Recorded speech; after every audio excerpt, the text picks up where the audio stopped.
everybody. This morning we're going to do 7 meaty questions with Jordan and John. The last one's the best one. Oh. How many times a day do I frustrate you? 2. Who gets up at night more to attend to Summer? Well, I'm awake more in general and sleep deeper, so me. What's the weirdest food combo we've had together over the past 9 years of being married? I want to say 17. I think chicken hearts. It's the only thing I can think of. Oh. I don't know what we paired it. I don't think we paired it with anything. That's only the weirdest thing I can think of that we've had.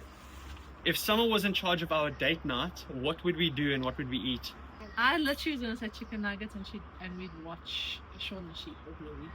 What's the most ridiculous DIY project that I've suggested for our house? What's one where you're like, we don't have money for that, or we shouldn't do that right now? No, that's or... every DIY project, but probably Summer's jungle gym. I did go a bit big there. Okay, who's more likely to spoil Daisy when she's born? You. Why? It's just your personality is to be extravagant, which is a great thing.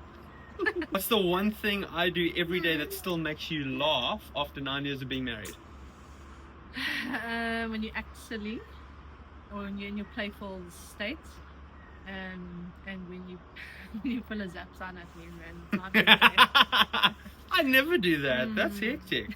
If we could redo one thing from the past 9 years of being married, one thing from our wedding day or the past 9 years of being married, what would that one thing be?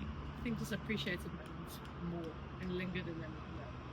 Lingered in moments longer. And taken more photos. Not really. Oh, right. What's the most embarrassing thing Summer has ever caught us doing?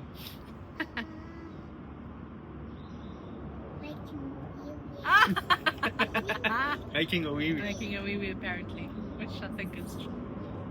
Yeah. My hands are so cold.